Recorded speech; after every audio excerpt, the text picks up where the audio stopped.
గోవర్ధన గిరి పూజ యొక్క విశిష్టత గురించి చర్చిస్తూ శ్రీకృష్ణ భగవానుడు ఏ విధంగా ఈ గోకులవాసులు చేస్తున్నటువంటి ఇంద్ర పూజను, ఇంద్రయాగం ఏదైతుందో దానికి ఆయన అడ్డుపడడం, ఇంద్రయాగాన్ని చేయవద్దని చెప్పడం, అలాగే ఇంద్రయాగానికి చేసినటువంటి ఏర్పాట్లు ఏవైతే ఉన్నాయో వాటన్నిటినీ కూడా గోవర్ధనగిరి పర్వతాన్ని పూజించడానికి ఉపయోగించమని చెప్పి శ్రీకృష్ణ భగవానుడు చెప్పడం అంతవరకు మనం చూసాం.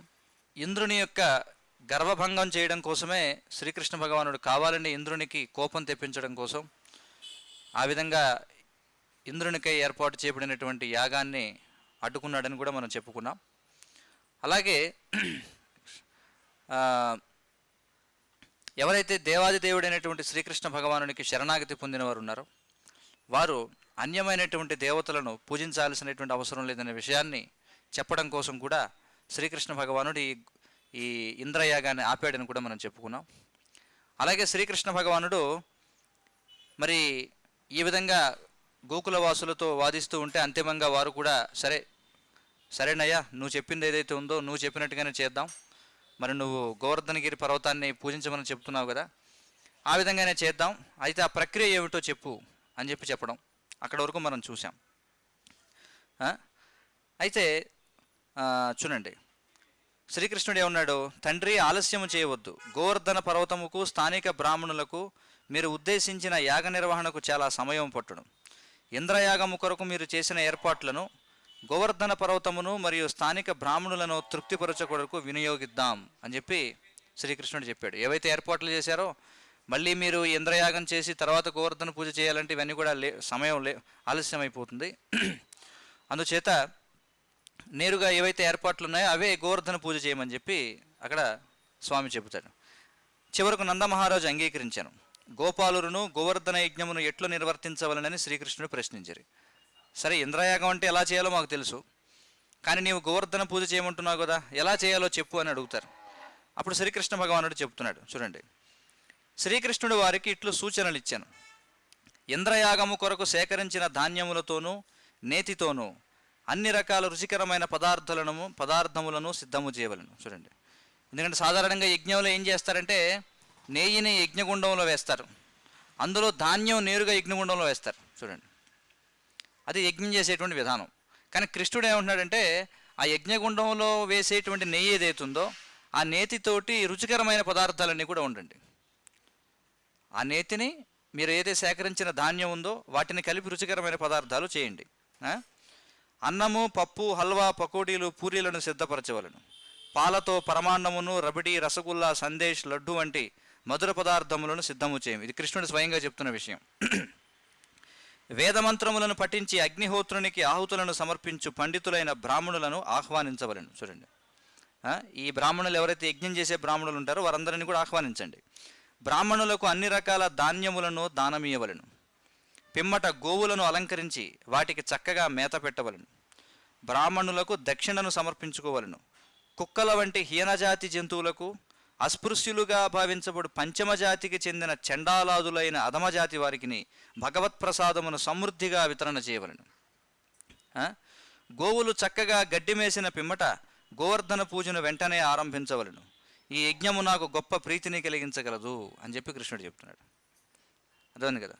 చాలామంది మమ్మల్ని అడుగుతూ ఉంటారు, ఏమండి ఇప్పుడు కరోనా వాతావరణంలో ఉంది, మీరేమో పెద్ద ఎత్తున ఏం చేస్తున్నారు, ఎవరు తింటారండి ఏమిటి అని చెప్పి. అయితే ఇక్కడ కృష్ణుని యొక్క ఉపదేశం ఏమిటంటే ప్రసాదం అనేది అన్ని నిమ్న తరగతి వాళ్ళందరికీ కూడా చేరాలి. కాబట్టి మా యొక్క యోచన ఏమిటంటే, సరే ఎవరైతే అదృష్టవంతులు ఉన్నారో వారు వచ్చి మందిరానికి వచ్చి ప్రసాదం స్వీకరిస్తారు. మిగిలిన ప్రసాదం అంతా అస్పృశ్యులకు, ఎవరైతే ఇక్కడ రాని వారు ఎవరైతే ఉంటారో వారి వద్దకే నేరుగా వెళ్ళి ఇస్తాం. కాబట్టి ఆ విధంగా శ్రీకృష్ణ భగవానుడు చెప్పినటువంటి ఉపదేశాన్ని పూర్తి చేసినట్టు అవుతుంది అనమాట. కాబట్టి భగవత్ ప్రసాదం అనేది ఎప్పుడు కూడా వృధా కాదు, ఎందుకంటే అది ఎవరికి చేరాలో వారికి ఖచ్చితంగా చేరుతుందన్నమాట.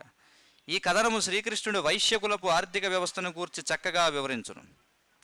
మానవ సంఘంలోని అన్ని వర్ణముల వారు బ్రాహ్మణ, క్షత్రియ, వైశ్య, శూద్ర, చండాలాదులు 4 వర్ణాలు ఉన్నాయి. ఏమిటి? భగవంతుడు ఏర్పాటు చేసినటువంటి విధానం ఏమిటి? చాతుర్వర్ణం మయా సృష్టం గుణకర్మ విభాగశః అని చెప్పి కృష్ణుడు అంటున్నాడు.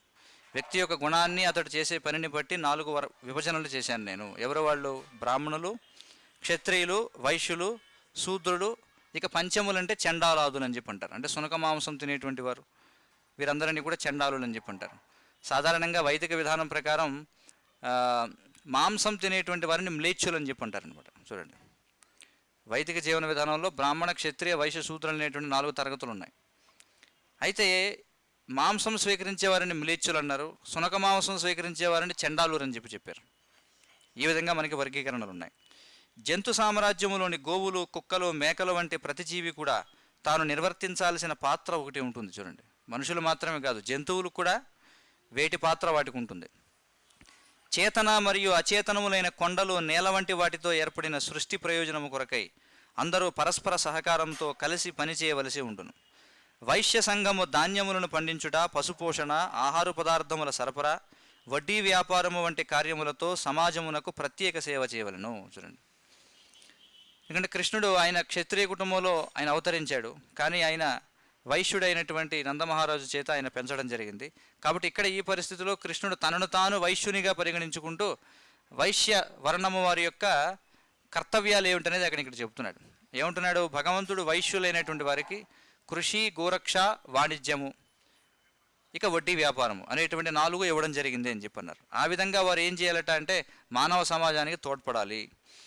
శ్రీకృష్ణుని ఈ పలుకుల నుండి పిల్లులు, కుక్కల వంటి ప్రధానములు కానప్పటికీ ఉపేక్షింపదగినవి కావని బోధపడుచున్నది. చూడండి, మరి కృష్ణుడు దీన్ని బట్టి చెప్పేదాన్ని బట్టి మనకి ఏమర్థం అవుతుందంటే, సరే పిల్లులు, కుక్కలకి సమాజంలో అంత పెద్ద స్థానం లేదు, కానీ వాటిని అలా అని ఉపేక్షించకూడదు అని చెప్పి అంటున్నారు. పిల్లుల, కుక్కల సంరక్షణ కంటేను గోర్ సంరక్షణ ప్రధానము. చూడండి, కాబట్టి మానవ సమాజం ఏం సంరక్షణ చేయాలి? గో సంరక్షణ చేయాలి. కానీ కలియుగంలో విపరీత పరిస్థితి, సునక సంరక్షణ ఉంటుంది కానీ గో సంరక్షణ ఉండదు కలియుగంలో. చూడండి, ప్రతి ఇంట్లో సునకం ఉంటుంది, కానీ వర్ణాశ్రమ విధానం ప్రకారం ఎవరి గృహం లోపలికి సునకం ప్రవేశిస్తుందో వాళ్ళు చండాలులుగా చెప్పబడ్డారు అనమాట. చూడండి, అస్పృశ్యులుగా చెప్పబడతారు. కాబట్టి ఒకనాటి అంటరాని వారు ఎవరైతున్నారో ఈ రోజుల్లో సమాజంలో చాలా ఉన్నతమైన వారిగా పరిగణించబడుతున్నారు. చూడండి, ఈరోజు గోవులకు ఆలన పాలన లేదు. గోవు మానవ సమాజానికి చాలా ముఖ్యమైనటువంటిది, ఆధ్యాత్మిక పురోగతికి, భౌతిక పురోగతికి కూడా. అలాంటి గోవును భగవంతునికి ప్రీతికరించేటువంటి జీవి ఏదైతే ఉందో దాన్ని విస్మరిస్తున్నారు.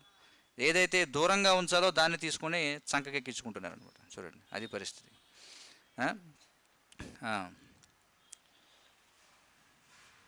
దీని నుండి గ్రహించవలసిన మరొక ముఖ్య సందేశం ఏమంటే, చండాలురు లేక అస్పృశ్యులు పై వర్గముల వారి చేత ఉపేక్షించబడరాదు.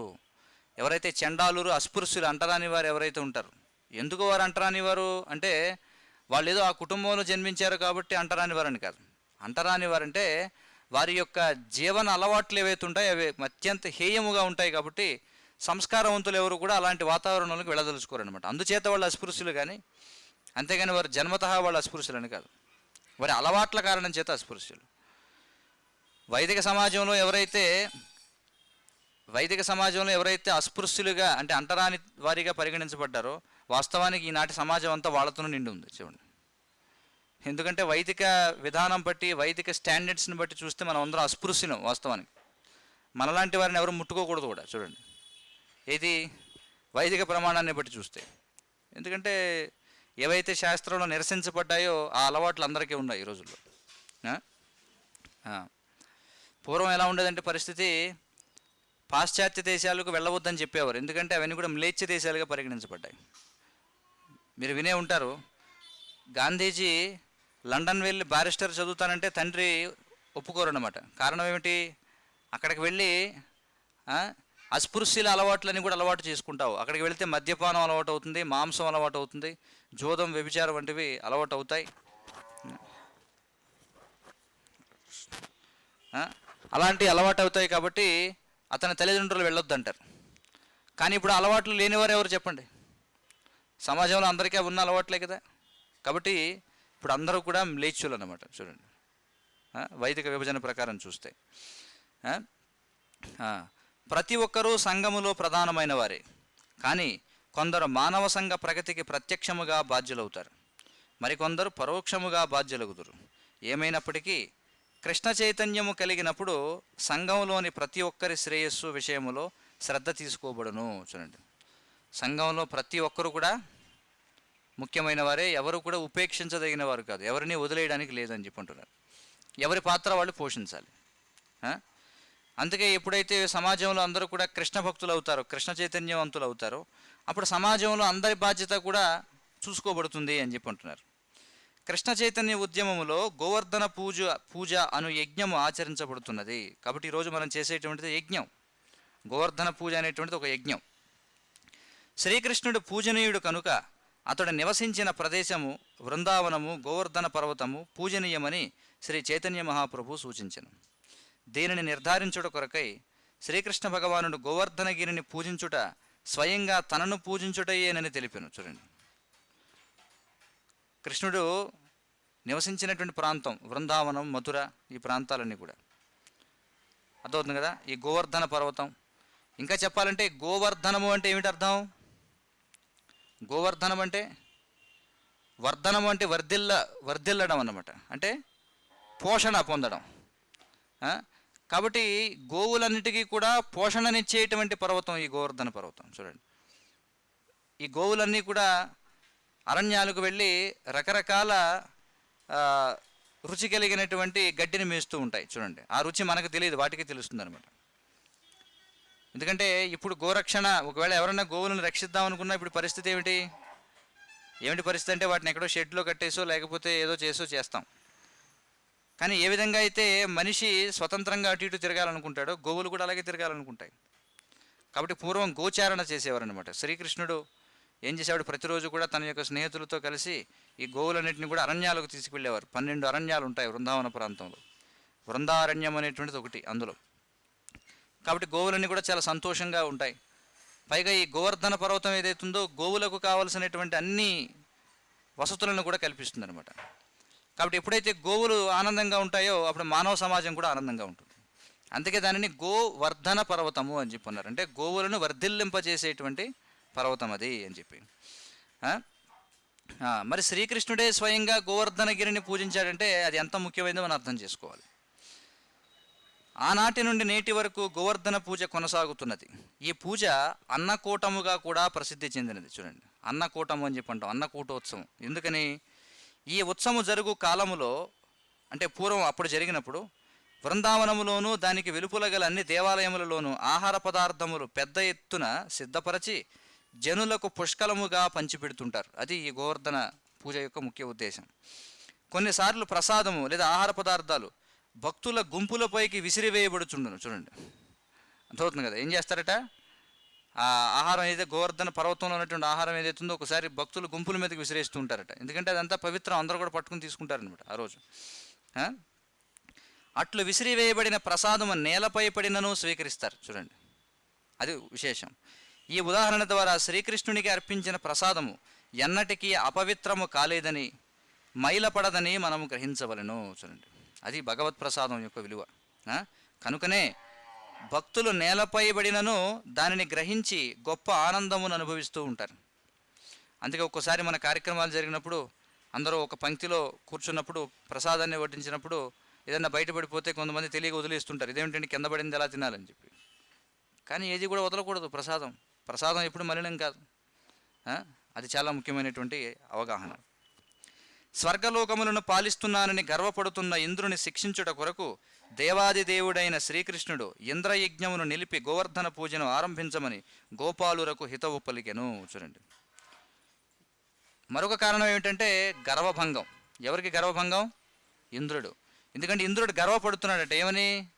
నేను స్వర్గాధిపతిని, నా వల్లే వర్షాలు పడుతున్నాయి అని గర్వపడుతున్నాడట. కాబట్టి ఇంద్రుడికి ఒక పాఠం నేర్పాలి.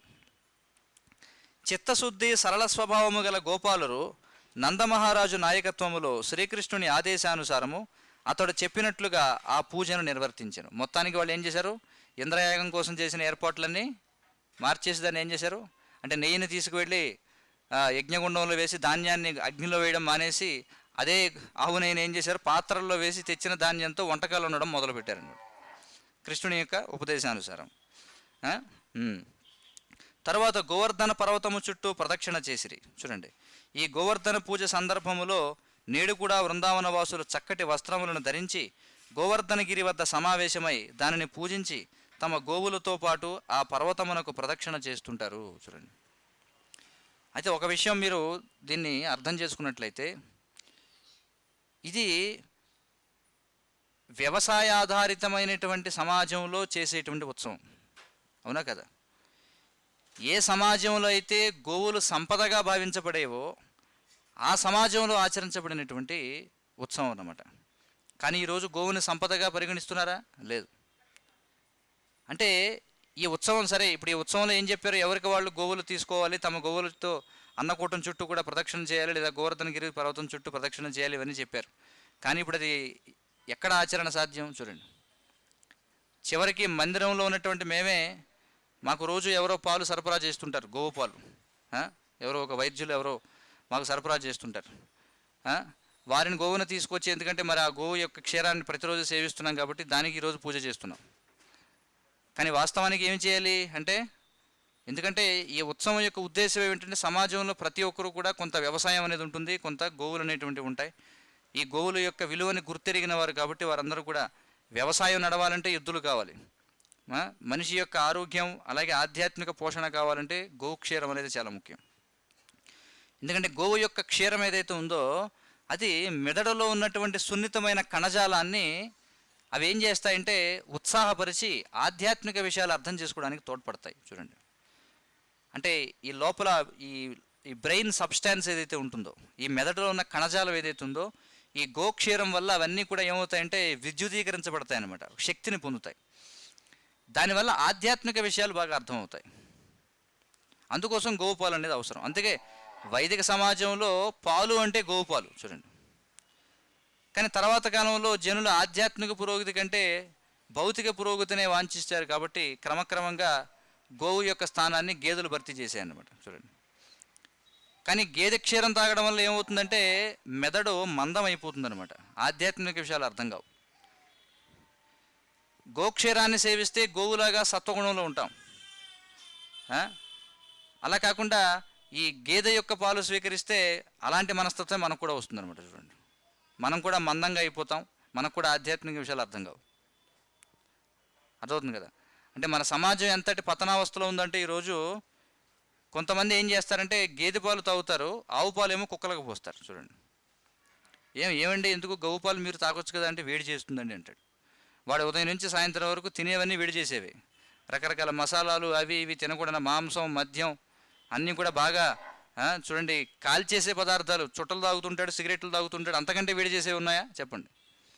సిగరెట్లు తాగుతారు, చుట్టలు తాగుతారు, కైనీళ్ళు తింటారు, కిళ్ళీలు నములుతారు, టీలు తాగుతారు, కాఫీలు తాగుతారు, మద్యం తాగుతారు, కారం బాగా తింటారు, అన్నీ చేస్తారు, మాంసం తింటారు. అవి వేడి చేయవు. కానీ ఏం వేడి చేస్తుంది? ఆవు పాలు వేడి చేస్తాయి. చూడండి, ఆవు పాలు వేడి చేయటం అంటే ఆయుర్వేదం ప్రకారం ఎవరికైతే ఆవు పాలు పడవో వాడికి జబ్బు ఉన్నట్టు అనమాట శరీరంలో. చూడండి, అర్థమైంది కదా? ఆవు పాలు ఏం చేస్తాయంటే మన శరీరంలో దాగి ఉన్న వ్యాధుల్ని మనకి చూపిస్తాయి, బాబు నీకు ఈ జబ్బు ఉంది తెలుసుకో అని చెప్పి. కానీ జనం ఏమనుకుంటారంటే ఆవు పాలు తాగేదాకా నాకు ఈ జబ్బు వచ్చిందేమో అనుకుంటారు. చూడండి, అర్థమైంది కదా? అది ఔషధం, అది శరీరానికి. కానీ జనం తమో గుణంలో ఉండడం చేత ఆవు పాలు కూడా జీర్ణించుకోలేని దురవస్థకు చేరుకున్నారనమాట జనులందరూ కూడా. చూడండి, ఇంకా ఇక్కడ చెప్తున్నారు చూడండి, ఇంకేముంటున్నారు? శ్రీకృష్ణుని ఆదేశానుసారము నందమహారాజు గోపాలురు వైదిక బ్రాహ్మణులను ఆహ్వానించి వేదమంత్రాలను ఉచ్చరింపజేసి నివేదనలను సమర్పించి గోవర్ధనగిరిని పూజించసాగిరి. బృందావన వాసులు ఒక చోట సమావేశమై తమ గోవులను అలంకరించి వాటికి పచ్చగడ్డిని పెట్టిరి. పిమ్మట గోవులను ముందుంచుకుని గోవర్ధనగిరిని ప్రదక్షిణము చేయసాగిరి. గోపికలు విలువైన వస్త్రములను ధరించి ఎడ్ల బండ్లలో కూర్చుని కృష్ణలీలను గానము చేసిరి. గోవర్ధన పూజకు పురోహితులుగా వచ్చిన బ్రాహ్మణులు, గోపాలురు మరియు వారి భార్యలైన గోపికలను ఆశీర్వదించిరి. చూడండి, అందరూ కూడా చక్కగా కోలాహలంగా, ఇప్పటికీ కూడా గ్రామాల్లో మనం చూడొచ్చు, ఏదన్నా చక్కటి కార్యక్రమం ఉందంటే ఏం చేస్తారు? అందరూ కూడా చక్కగా సాంప్రదాయకమైనటువంటి వస్త్రధారణలో అందరూ కూడా రావడం, చక్కగా అలంకరించుకొని అందరూ కూడా ఏం చేశారట, ఈ గోవర్ధనగిరి చుట్టూ ప్రదక్షిణం చేశారట. ఎవరు తెచ్చిన వంటకాలు వాళ్ళు గోవర్ధనగిరికి నివేదన చేశారట. ఆ తర్వాత వచ్చిన పురోహితులందరినీ కూడా ఆశీర్వదించారు.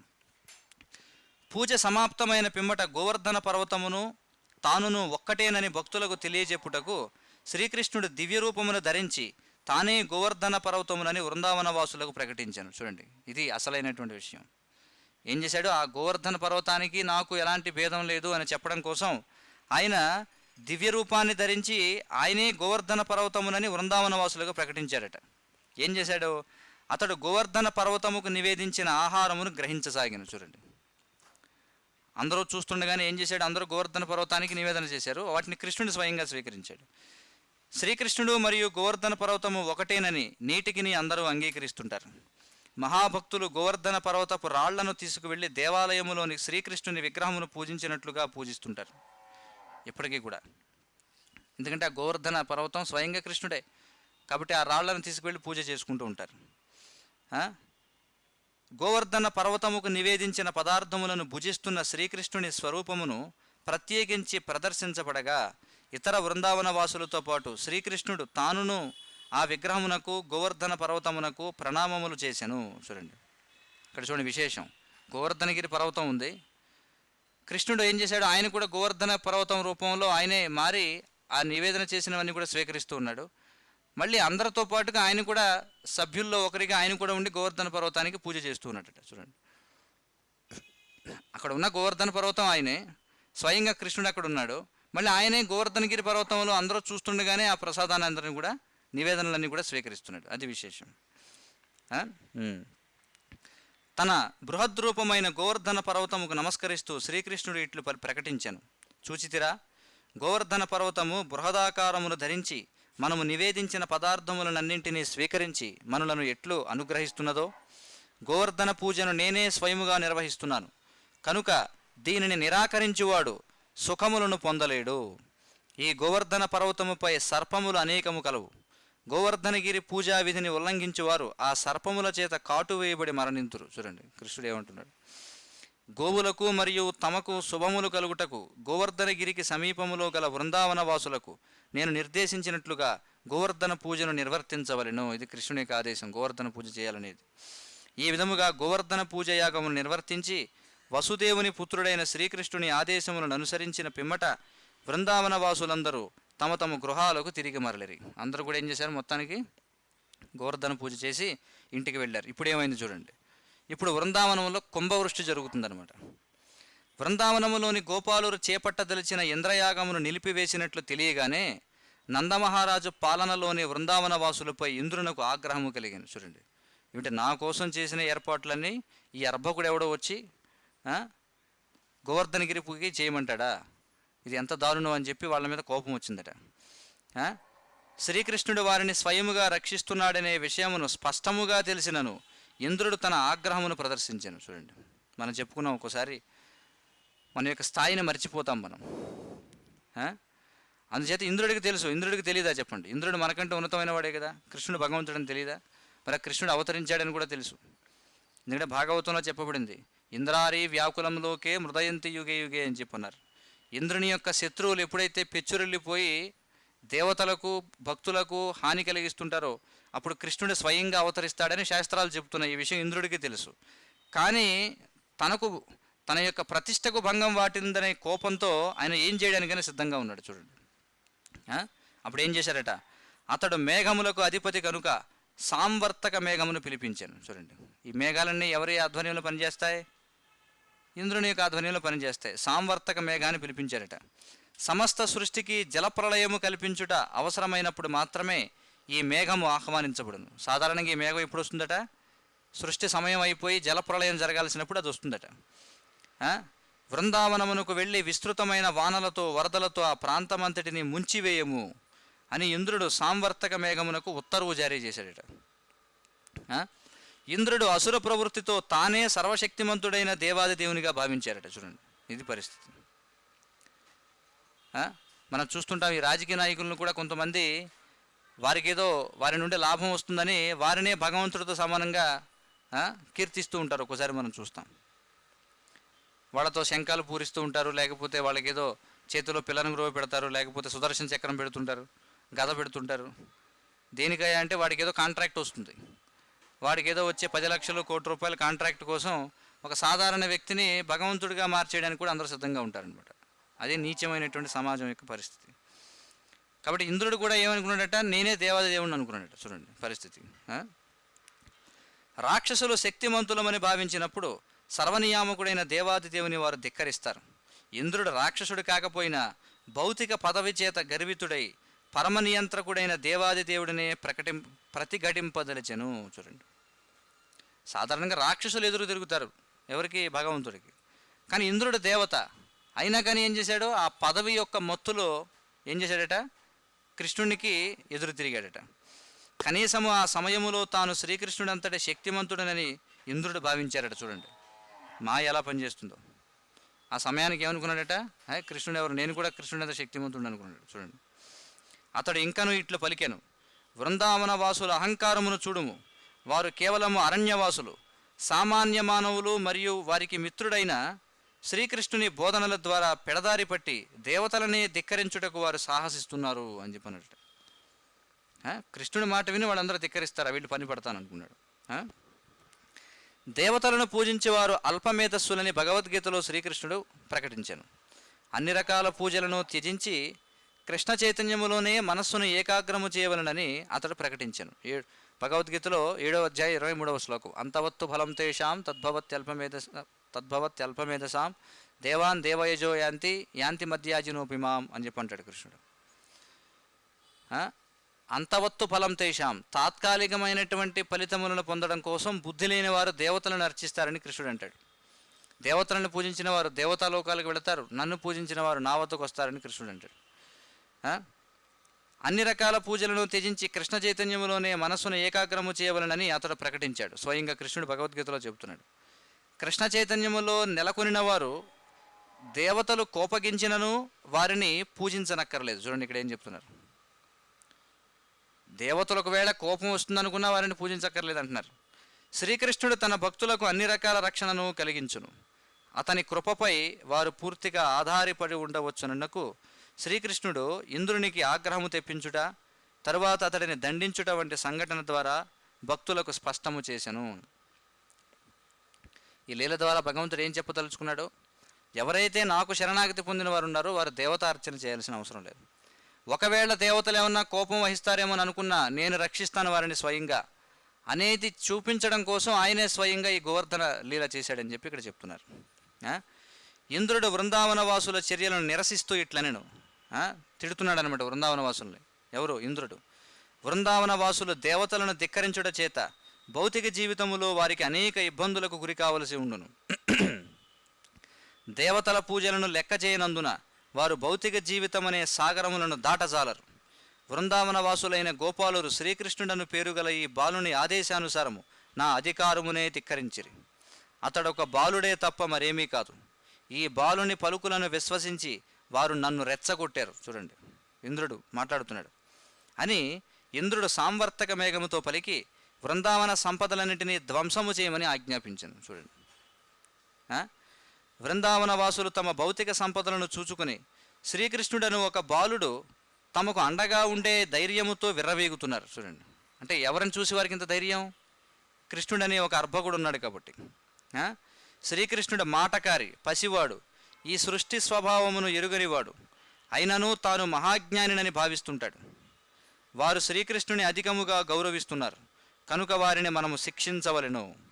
వారు గోపాలురు, గోవులతో సహా నాశనము కావలెను. గోపాలురు, గోవులన్నీ కూడా నాశనం అవ్వాలి. ఈ విధముగా ఇంద్రుడు సాంవర్తక మేఘమును వృందావనమునకు వెళ్ళి ఆ ప్రాంతమంతటిని ముంచివేయమని ఉత్తర్వు జారీ చేశాను. చూడండి, కక్ష కట్టాడనమాట. గ్రామములలో కానీ పట్టణ పరిసర ప్రాంతములలో కానీ నివసించు జనులందరి సంపద గో సంరక్షణ పైననే ఆధారపడి ఉండుడని ఇక్కడ సూచింపబడినది. చూడండి, వైదికమైన సమాజంలో పట్టణాలు కావచ్చు, నగరాలు కావచ్చు, అందరి జీవనం దేని మీద ఆధారపడి ఉంటుందట? గోవులపై ఆధారపడి ఉంటుంది. మనం కొన్ని సంవత్సరాలు వెనక్కి వెళ్ళినట్లయితే వాస్తవానికి ఇప్పుడు ఏవైతే పంట పొలాలుగా ఉన్నాయో వాటిలో ఎక్కువ శాతం బీడు భూములుగా ఉండేవి ఒకానొక కాలంలో. అంటే ఎక్కువ శాతం భూమి పంటలు పండించడానికి అనువుగా ఉండేది కాదు. కొన్ని భూములు మాత్రమే పంటలు పండించడానికి అనువుగా ఉండేవి. మిగతా భూములన్నీ కూడా గోవులు మేయడానికి ఉపయోగపడేవి అన్నమాట. చూడండి, అంటే బీడు భూములు అంటే చాలామంది ఏమనుకుంటారంటే ఎందుకు పనికిరావు. కాదు, బీడు భూములు అనేటువంటివి భగవంతుని యొక్క ఏర్పాటు. దేనికోసం? గోవుల యొక్క మేత కోసం. చూడండి, ఎందుకంటే ఆనాటి సమాజం గోవుపై ఆధారపడి ఉండేదన్నమాట.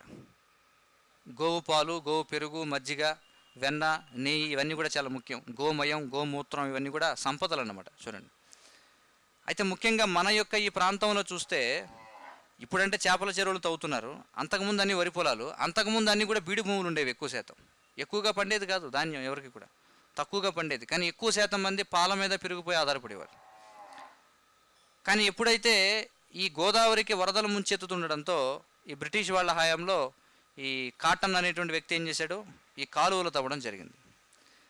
అయితే చాలామంది అతను చేసినటువంటి పనిని కీర్తిస్తుంటారు. అంటే ఒక కోణంలో ఆలోచించే వాళ్ళు ఆ విధంగా కీర్తిస్తుంటారు. కానీ మరొక కోణంలో వైదిక జీవన విధానాన్ని దృష్టిలో పెట్టుకుని ఆలోచించినట్లయితే అతడు ఎప్పుడైతే ఈ కాలువలు తవ్వడం జరిగిందో, ఆనకట్టలు కట్టడం జరిగిందో, వెంటనే గో సంపద నశించడం ప్రారంభమైంది. చూడండి, ఎందుకని? అప్పటి వరకు పంటలు పండేవి కాదు. ఎప్పుడైతే నీళ్లు రావడం మొదలుపెట్టిందో బీడు భూములు కూడా తవ్వి పొలాలు చేసేసారు.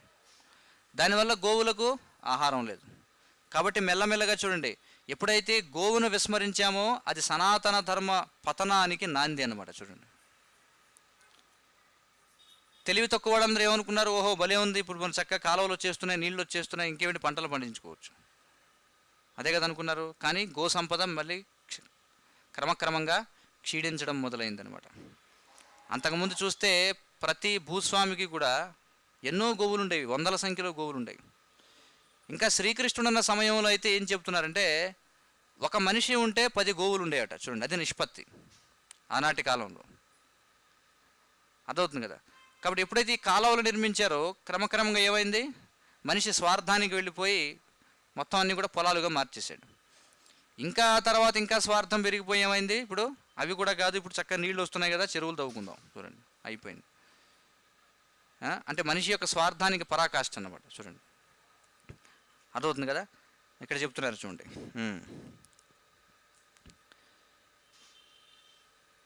గోవులను వధించినచో జనులు తమ ఐశ్వర్యములన్నింటినీ కోల్పోవుదురు. చూడండి, అదే పరిస్థితి.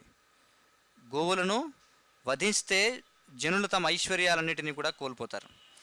ఇంద్రుడు సాంవర్తక మేఘమును మరియు దాని అనుచరులను వృందావనమునకు వెళ్ళమని ఉత్తర్వు జారీ చేసినప్పుడు అవి తాము ఆ కార్యమును నిర్వర్తించలేకపోవచ్చునేమోనని భయపడినవట. చూడండి, కానీ ఇంద్రుడు వాటికి ఇట్లు ధైర్యం చెప్పాడట, మీరు ముందు వెళ్ళండి, నేను ఐరావతాన్ని ఎక్కి జంఝామారుతములతో సహా మీ వెనుక వత్తును, నా బలమంతటిని ప్రయోగించి వృందావన వాసులను దండింతును. చూడండి, చివరికి ఆ మేఘాలకు ఉన్న బుద్ధి కూడా ఇంద్రుడికి లేదనమాట. వాళ్ళు కూడా ఇదేమిటి ఇలాంటి చేయమంటున్నారు, అది సాధ్యం కాదేమో అని భయపడుతున్నారు. ఎందుకంటే కృష్ణుడు ఉన్నాడు, మరి అది ధర్మానికి వ్యతిరేకం అని. కానీ ఇంద్రుడు ఏమంటున్నాడు, నేను వస్తాను స్వయంగా, ఐరావతాన్ని ఎక్కొస్తాను, వెనుకాల జంఝామారుతాలను తీసుకొస్తాను. జంఝామారుతాలు అంటే ఏమిటి, తీవ్రమైనటువంటి గాలులు అనమాట. చూడండి, టార్నడోస్ అని చెప్పి అంటారు, ఎప్పుడైనా విన్నారు మీరు? సుడిగాలులు అని చెప్పి అంటారు. ఇళ్ళే లేచిపోతుంటాయి గాలిలోకి, అలాంటివన్నీ. ఇంద్రుని చేత ఆజ్ఞాపించబడిన భయంకర మేఘములన్నీ వృందావన గగన వీధిని అలుముకొని తమ శక్తినంతటిని ఉపయోగించి జోరున వర్షము కురిపించనారంభించినవి. ఉరుములు మెరుపులు తీవ్రమయ్యను, గాలులు వేగముగా వేచసాగెను, సంతతధారగా వర్షము కురవసాగెను, వర్షధారులు పదునైన బాణముల వలె కనిపించను. చూడండి, వర్షాలు ఎలా ఉన్నాయట, పదునైన బాణాల్లో ఉన్నాయట. స్తంభాకారముగా ఎడతెరిపి లేకుండా వర్షధారులను కురిపించిన మేఘములు వృందావన ప్రాంత నేలనంతటిని క్రమముగా జలమయము చేసినవి. ఎలా పడుతుందట వర్షం అంటే, స్తంభాలుగా పడుతున్నాయట ధారలు. మీరు ఊహించుకోండి ఎలా ఉంటుందో. స్తంభాలుగా పడితే ఎలా ఉంటుంది పరిస్థితి. లోతట్టు మరియు ఉన్నత ప్రాంతములకు నడుమ భేదము కనబడటలేదు. చూడండి, ఎత్తు పల్లాలన్నీ కూడా సమానం అయిపోయాయి. ముఖ్యముగా పశువుల పరిస్థితి మిక్కిలి ఘోరమయ్యను. వర్షము వెంట పెనుగాలులను వీచుట చేత వాతావరణము చల్లబడి ఆ చలికి వృందావనములోని ప్రతి ప్రాణి గజగజ వణకసాగెను. ఆ ఆపదను తప్పించుకున్న మార్గము లేక వృందావన వాసులందరూ గోవిందుని చేరి ఆయన పాదపద్మములను ఆశ్రయించిరి. ఆ ఘోర వర్షమునకు తట్టుకొనలేక గోవులు తలలు క్రిందకు వంచి తమ దూడలను తమ దేహముల క్రింద నడిపించుకునుచు దేవాది దేవుని పాదపద్మముల చెంతకు చేరినవి. చూడండి, అందరూ ఏం చేశారట, కృష్ణుని వద్దకు వచ్చేసాయి ప్రతి ప్రాణి కూడా. ఆ సమయంలో వృందావన వాసులందరూ శ్రీకృష్ణ భగవానుని ఇట్లు ప్రార్థించసాగిరి, ప్రియమైన కృష్ణ, నీవు శక్తిమంతుడవు, నీ భక్తుల పట్ల మిక్కిలి ప్రేమ కలిగిన వాడవు, కనుక ఇప్పుడు ఇంద్రుని ఆగ్రహము చేత ముప్పునకు గురైన మమ్ములను రక్షించుము అని చెప్పి అడిగారట వారందరూ కూడా. శ్రీకృష్ణుడు వారి ప్రార్థనలను విని తనకు పూజా గౌరవము దక్కలేదను ఉక్రోషముతో ఇంద్రుడు అకాలమున వడగండ్లతో తీవ్రమగు జంజామారుతములతో అట్లు వర్షమును కురిపిస్తున్నాడని గ్రహించాడు. అంటే మొత్తానికి కోపం వచ్చి పని చేస్తున్నాడు ఇంద్రుడు. ఇది ఇంద్రుడు బుద్ధిపూర్వకముగానే చేస్తున్న క్రోధ ప్రదర్శనగా శ్రీకృష్ణుడు అర్థం చేసుకున్నాడు. కనుక అతడు ఇట్లు నిర్ణయించుకున్నాడట, ఏమని? తానే సర్వశక్తిమంతుడనని భావిస్తున్న ఇంద్రుడు తన మహాశక్తిని ప్రదర్శించాడు. నా స్థాయికి తగినట్లుగా నేను కూడా అతనికి తగు సమాధానమిచ్చి విశ్వ నిర్వహణలో అతడు సర్వస్వతంత్రుడు కాడనే గుణపాఠమును నేర్పేదను. చూడండి, కృష్ణుడు అంటున్నాడు, స్వతంత్రుడిని అనుకుంటున్నాడా ఏమిటి? ఇప్పుడు నేను చూపిస్తా స్వతంత్రుడు కాదనేటువంటి విషయం. తన స్వల్ప అధికారము చేత చూడండి, నేను సర్వాధికారిని, తన స్వల్పాధికారము చేత అతనికి కలిగిన దురహంకారమును తొలగించేదను. దేవతలు నా భక్తులు కనుక నా మహిమను వారు విస్మరించరాదు. చూడండి, భక్తులే భగవంతుడికి మహిమను విస్మరిస్తే ఇంకేముంటుంది చెప్పండి. ఇంద్రుడు తన భౌతిక శక్తిని చూచుకుని గర్విస్తూ ఇప్పుడు ఇలా ఉన్మత్తుని వలె ప్రవర్తిస్తుండెను. కనుక ఇంద్రుడు తన దురహంకారమును త్యజించినట్లుగా నేనిప్పుడు చేయవలెను. ఇట్టి పరిస్థితిలో ప్రస్తుతము పూర్తిగా నా అనుగ్రహము పైననే ఆధారపడినట్టు బృందావనములోని నా శుద్ధ భక్తులందరికీ నేను రక్షణ కల్పింతును. చూడండి, మరి వీరంతా కూడా నాపై ఆధారపడ్డారు కదా, వీళ్ళకి రక్షణ ఇస్తాను. నా యోగ శక్తితో వారిని నేను తప్పక రక్షింతును. చూడండి, అర్థమవుతుంది కదా ఏం చేశాడు స్వామి. చూడండి, ఆ విధంగా ఈ విధముగా ఆలోచిస్తూ బాలుడు నేలపైన గల పుట్టగొడుగును ఎత్తినట్లుగా శ్రీకృష్ణుడు గోవర్ధన పర్వతమును ఒక చేతిలో గొడుగు వలె పైకి ఎత్తి పట్టుకున్నాడు. చూడండి, చిన్నపిల్లలు ఆడుకుంటే ఏం చేస్తారు? పుట్టగొడుగులు ఉంటాయి, పుట్టగొడుగు ఇలా పట్టుకుని పైకి ఎత్తి ఇలా ఆడుకుంటుంటారు, గొడుగుని. అలా కృష్ణుడు ఏం చేశాడంటే అలాగే ఆటలాగే గోవర్ధనగిరి పర్వతాన్ని పట్టుకుని గొడుగులాగా ఎత్తి పట్టుకున్నాడు. చూడండి, ఈ విధముగా శ్రీకృష్ణుడు గోవర్ధనోద్ధరణ అను దివ్యలీలను ప్రదర్శించాను. పిమ్మట ఆయన తన భక్తులతో ఇట్లనెను. చూడండి, ప్రియ సోదరులారా, ప్రియమైన తండ్రి, ప్రియమైన వృందావన వాస్తవ్యులారా, నేనిప్పుడు ఎత్తిన ఈ గోవర్ధన పర్వత గొడుగు క్రింద మీరందరూ క్షేమముగా నిలవవచ్చును. మీరు ఈ పర్వతమును చూసి భయపడవద్దు, అది నా చేతి నుండి జారి క్రింద పడిపోవునని భావించవద్దు. ఘోర తుపాను పెనుగాలుల చేత మీరు మిక్కిలి అలసితిరి, ఇప్పటికే మీరు పాపం చాలా బాధపడున్నారు.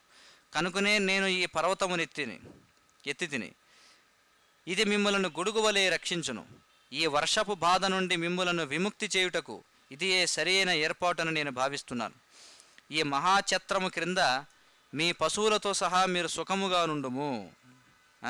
శ్రీకృష్ణుడు ఇట్లు ధైర్యం చెప్పగానే బృందావన వాసులందరూ ఆ మహాపర్వతము క్రిందకు ప్రవేశించారు. మొత్తం ఆవులు, దూడలు, మొత్తం సర్వప్రాణికోటి సమస్తం ఆ గొడుగు కింద ఆశ్రయాన్ని పొందాయి. వారు తమ సంపదలతోనూ పశువులతోనూ అక్కడ చేరి సురక్షితముగా ఉన్నట్లు కనిపించారు.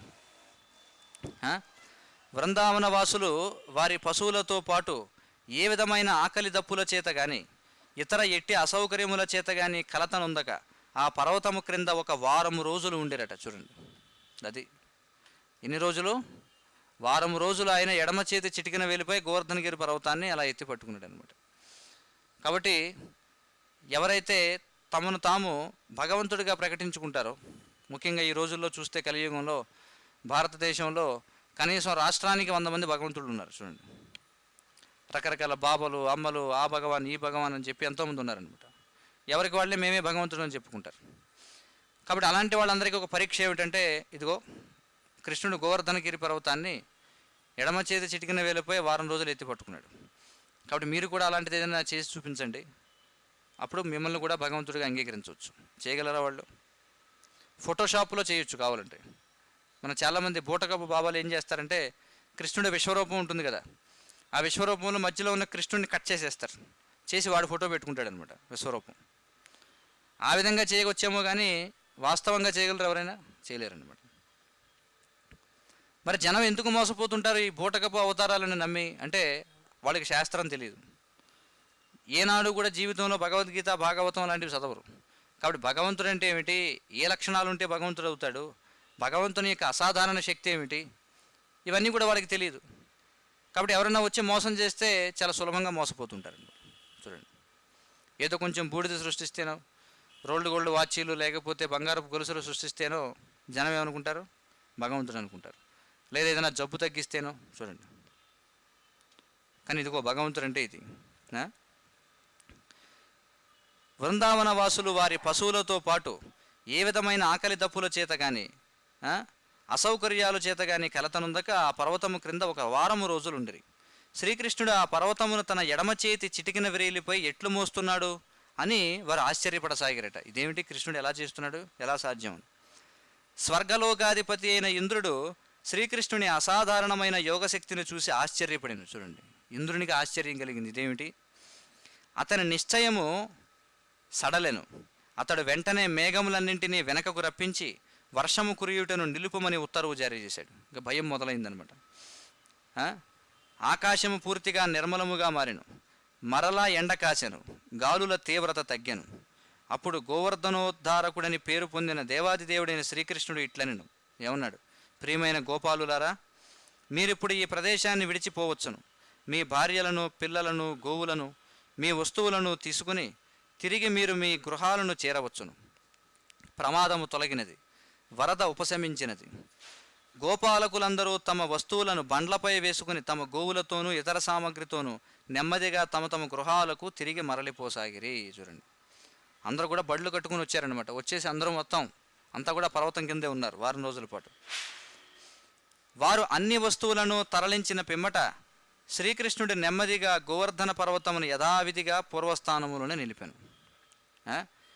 అన్నీ ముగిసిన పిమ్మట బృందావన వాసులందరూ శ్రీకృష్ణుని సమీపించి అమితానందముతో అతడిని ఆలింగనము చేసుకునిరి. చూడండి, సహజముగానే శ్రీకృష్ణుడిపై ప్రేమగల గోపికలు తమ ఆనంద బాష్పములతో మిళితమైన పెరుగును ఆయనకు అర్పించి ఆయనపై నిత్య ఆశీర్వాద వర్షమును కురిపించిరి. చూడండి, ఏం చేశారట వాళ్ళు? వారి ఆనంద బాష్పాలతో కలిసిన పెరుగు, దానిని కృష్ణుడికి నివేదన చేశారట. ఆయనపై ఆశీర్వాదం చేశారంట, నువ్వు చల్లగా ఉండాలి బాబు అని చెప్పి. చూడండి, అది కూడా సహజమైనటువంటి ప్రేమ. అంటే భగవంతుణ్ణి ఆశీర్వదించగలరా ఎవరన్నా? చెప్పండి. భగవంతుణ్ణి ఆశీర్వదించగలిగేవారైతే వారే తమంతట తాముగా ఈ ఉత్పాతం నుంచి బయటపడి ఉండేవారే కదా. కానీ భగవంతునికి యోగమాహి చేత వాళ్ళు ఆ విషయాన్ని మర్చిపోతారు. మర్చిపోయి భగవంతుని కూడా ఆశీర్వదిస్తారన్నమాట, నువ్వు చల్లగా ఉండు నాయనా అని చెప్పి. అది వారి యొక్క సహజ ప్రేమకు నిదర్శనం అన్నమాట. యశోదామాత, రోహిణీమాత, నందుడు, బలవంతులలో బలవంతుడైన బలరాముడు ఒకరి తర్వాత ఒకరు వచ్చి శ్రీకృష్ణుడిని ఆలింగనము చేసుకునిరి. చూడండి, సహజమైన ప్రేమతో వారు ఎన్నో ఆశీస్సులను కురిపించిరి. ఊర్ధ్వలోకములలోని సిద్ధ గంధర్వ చారణాది దేవతలు తమ సంపూర్ణ ఆనందమును వ్యక్తపరిచిరి. వారు బృందావనంపై పుష్పవృష్టిని కురిపించి వివిధ రకాల శంఖములను పూరించిరి, దుందువులను మ్రోగించిరి. గంధర్వలోకవాసులు భగవత్ప్రేమ చేత ప్రేరేపించబడి దేవదేవుని సంతృప్తిపరుచుటకు తంబురాలను వాయించిరి. ఈ సంఘటన అనంతరము దేవాదిదేవుడు తమ ప్రియ మిత్రులతో గోవులతో కలిసి స్వగృహమునకు తిరిగి మరలిరి. ఎప్పటికి వలనే గోపికలు శ్రీకృష్ణుని అద్భుత లీలను పారవస్య ప్రేమతో కీర్తించిరి. ఇది దేవాదిదేవుడు శ్రీకృష్ణ భగవానుడు నందలి 25వ అధ్యాయమైన వృందావనములో కుంభవృష్టికి భక్తి వేదాంత స్వామి భగవత్కథాసారము సమాప్తము. చూడండి, కాబట్టి అది ఈ గోవర్ధన పూజ యొక్క విశేషం అన్నమాట.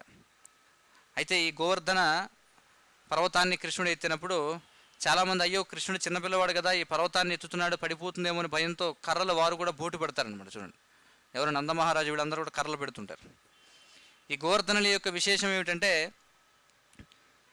భగవంతునితో ఉండేటువంటి శాంత, దాస్య, సఖ్య, వాత్సల్య, మాధుర్య రసాలు ఏవైతున్నాయో ఒక్కసారిగా భగవంతునితో వివిధ రసాలలో సంబంధాలు కలిగి ఉన్న వారందరూ అక్కడ గుమిగూడతారు. చూడండి, కృష్ణుడికి ఆనందాన్ని ఇచ్చేటువంటి గోవులు, జింకలు, లేకపోతే నెమళ్ళ లాంటి ఇతర జీవులన్నీ కూడా వస్తాయి ఇక్కడికి. అలాగే కృష్ణుని యొక్క దాసులు వస్తారు, సేవకులు, కృష్ణుని యొక్క స్నేహితులు వస్తారు. అలాగే కృష్ణునికి తల్లిదండ్రుల వరుస అయిన వాళ్ళందరూ వస్తారు, తల్లిదండ్రుల వరుస అయినటువంటి వాళ్ళందరూ వస్తారు. అలాగే కృష్ణుని యొక్క ప్రియమైనటువంటి గోపికలు కూడా వస్తారు. చూడండి, అందరూ ఒక్కసారిగా దాన్ని ఏమంటారు, గెట్ టుగెదర్ అనమాట. చూడండి, గెట్ టుగెదర్ అంటారు కదా, ఏమంటారు, మొత్తం అందరూ కూడా ఒకసారి కలుసుకుంటారు. అన్ని కుటుంబాల వాళ్ళు చూడండి, ఏదో సంవత్సరానికి ఒకసారి అలా అందరూ కలిసి సరదాగా అందరూ కలుస్తారు కదా, తమ్ముళ్ళు, అక్కయ్యలు, స్నేహితులు అందరూ కలిసి. అలాగే కృష్ణుడు ఏర్పాటు చేసిన ఒక ట్రాన్సెండెంటల్ గెట్ టుగెదర్ అనమాట. అంటే దివ్యమైనటువంటి ఆత్మీయ సమావేశం గోవర్ధనగిరి పర్వతం రూపంలో. అర్థమవుతుంది కదా. కాబట్టి ఈ లీల ద్వారా మనం అర్థం చేసుకోవాల్సిన విషయం ఏమిటంటే, నిజంగా మానవ సమాజానికి ముఖ్యమైనటువంటిది ఏమిటంటే ఈ టెక్నాలజికల్ అడ్వాన్స్మెంట్ కాదు. అంటే సాంకేతిక పురోభివృద్ధి ద్వారా మనిషి ఆనందంగా ఉండలేడు. పరిశ్రమలను స్థాపించడం ద్వారా, లేకపోతే కర్మాగారాలు, లేకపోతే కబేళాలు, చూడండి, మనిషి ఆనందంగా ఉండడానికి ఇవేవీ కూడా అవసరం లేదు. మనిషికి మరి కావాల్సింది ఏమిటి? సరే, మనం ఒక దేహాన్ని స్వీకరించాం, భౌతిక శరీరాన్ని. ఆ శరీరాన్ని పోషించుకోవాలి. అదే సమయంలో మనం మానవ జీవితాన్ని పొందాం కాబట్టి ఆధ్యాత్మికంగా మనం పురోగతి సాధించాలి. ఎందుకంటే 84 లక్షల జీవరాశుల్లో అత్యున్నతమైనటువంటి అవకాశం ఏమిటంటే మానవ జన్మ. ఎందుకంటే మానవ జన్మలో మాత్రమే మనిషి జన్మ మృత్యు జరావ్యాధులకు, ఈ భవసాగరాన్ని దాటడానికి ఒక పరిష్కారాన్ని కనుగొనగలడనమాట. మీరు ఎక్కడి నుంచి చూడండి, కుక్కలు, చివరికి ఆవులు, ఆంబోతులు, లేకపోతే ఎద్దులు, వేటిని కూడా మీరు సమావేశపరిచి ప్రవచనం చెప్పగలరా? వాటికి అర్థమవుతుందా? అర్థం కాదు. కేవలం మనిషికి మాత్రమే ఇది సాధ్యం అవుతుంది. కాబట్టి మానవ జన్మ అనేది చాలా చాలా అరుదుగా లభిస్తుంది. తదపి అధ్రువం అర్ధదం అని చెప్పన్నారు. మానవ జన్మ అనేది ఇతర జీవరాశుల వల్లే సుదీర్ఘమైన ఆయుష్ ఉండకపోవచ్చు. కొన్ని చెట్లు మనం చూస్తే 5,000 సంవత్సరాలు పాటు జీవిస్తాయి. తాబేళ్ల లాంటి జీవులు 250 సంవత్సరాల పాటు జీవిస్తాయి. మనకు అంతటి ఆయుష్ లేదు. కానీ ఉన్నది తక్కువ ఆయుష్ అయినా సరే మానవ జీవితం అనేది చాలా ఉన్నతమైనది. అర్థమవుతుంది కదా. సరే, మానవ జన్మ అనేది అత్యంత ఉన్నతమైనటువంటిది. మరి సరే, మనం ఎలాగో మానవ శరీరాన్ని స్వీకరించాం కాబట్టి ఇదే జీవితంలో మన సమస్యలన్నిటికీ కూడా మనం పరిష్కారాన్ని కనుగొనాలన్నమాట. కాబట్టి ఈ మానవ జన్మ లభించినప్పుడు సరే, మనం ఎలాగో మానవ శరీరాన్ని స్వీకరించాం, కాబట్టి మనం ఏం చేయాలంటే ఈ జీవితంలో మనం ఆనందంగా ఉండడానికి ప్రయత్నిస్తూ, అలాగే పరజీవితం అంటే ఈ శరీరాన్ని వదిలిన తర్వాత కూడా మనం ఉన్నతమైనటువంటి గతి కోసం మనం ఎప్పుడు కూడా ప్రయత్నం చేయాలన్నమాట. అర్థమవుతుంది కదా. మరి సరే, మనం శరీరాన్ని స్వీకరించామంటే ఆహారాన్ని స్వీకరించాలి. కానీ ఎలాంటి ఆహారాన్ని స్వీకరించాలి? మనకి భగవద్గీతలో ప్రకృతి త్రిగుణాలు అనేటువంటి అధ్యాయంలో కృష్ణుడు చెప్తాడు, సత్వరజస్తమో గుణాల వారి యొక్క ఆహారపు అలవాట్లు ఎలా ఉంటాయని చెప్పి. సత్వగుణంలో ఉన్నవారు, ఎందుకంటే సత్వగుణం అనేది ఎందుకు అవసరం అంటే సత్వం సంజాయితే జ్ఞానం అని చెప్పన్నారు. మనిషి సత్వగుణంలోకి రాకుంటే ఆధ్యాత్మిక జ్ఞానాన్ని అలవరుచుకోలేడు. మరి సత్వగుణంలోకి రావాలంటే ఏం కావాలి? మనిషికి ఎలాంటి ఆహారాన్ని స్వీకరించాలి అంటే సాత్విక ఆహారాన్ని స్వీకరించాలి. మరి ఆహారం అనేది ఎక్కడి నుంచి వస్తుంది? అది కృష్ణుడు చెప్తాడు భగవద్గీతలో, అన్నాద్భవంతి భూతాని. ప్రతి జీవి కూడా ఆహారాన్ని భుజించాల్సిందే కదా. మనం ఎంత పారిశ్రామికంగా ప్రగతి సాధించినా నట్లు బోర్డులు తినగలమా? పెన్ డ్రైవ్లు, లేకపోతే ల్యాప్టాప్లు, లేకపోతే మౌసులు, వాటితో కూరలు వండుకోలేము, వాటిని మనం తినలేం. కాబట్టి మన మానవ జీవన మనుగడకి కావాల్సిందే ధాన్యము, కూరగాయలు, ఇవే అవసరం. ఒకవేళ మాంసాహారం తినేవాళ్ళైనా సరే ఆ మాంసాహారం రావాలంటే ఆ జీవులు కూడా ఏం తినాలి? మళ్ళీ ఏం తినాలి చెప్పండి? అవి కూడా గడ్డి కాదమే కదా తినాల్సింది.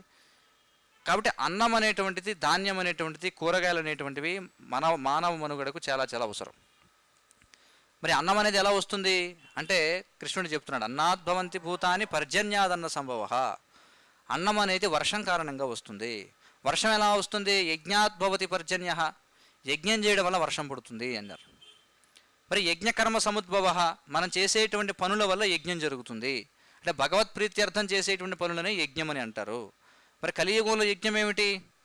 యజ్ఞై సంకీర్తన ప్రాయేర్. కలియుగంలో యజ్ఞం ఏమిటంటే హరినామ సంకీర్తన యజ్ఞం. అదవుతుంది కదా. యజ్ఞము అంటే భగవంతునికి మరొక పేరు. యజ్ఞో వై విష్ణువు అని చెప్పన్నారు. విష్ణువుకి ప్రీతి కలిగించేటువంటివే యజ్ఞము అని అంటారు. మరి ఆ విష్ణువుకు మరొక పేరు ఏమిటంటే గోవిందుడు. చూడండి, మరి గో అనే శబ్దానికి 3 అర్థాలు ఉన్నాయి. గో అంటే గోవులని, గో అంటే భూమి అని, గో అంటే ఇంద్రియాలని. చూడండి, కాబట్టి గోవిందుడు అంటే గోవులకు, భూమికి, మన ఇంద్రియాలకు ఆనందాన్ని ఇచ్చేవాడు అని అర్థం. అర్థమవుతుంది కదా. మరి ఈ గోవులు అనేటువంటివి మిగిలిన 2కి కూడా చాలా ముఖ్యం. చూడండి, భూమికి సారం అనేది కలగాలంటే గోవు అనేది తప్పనిసరి.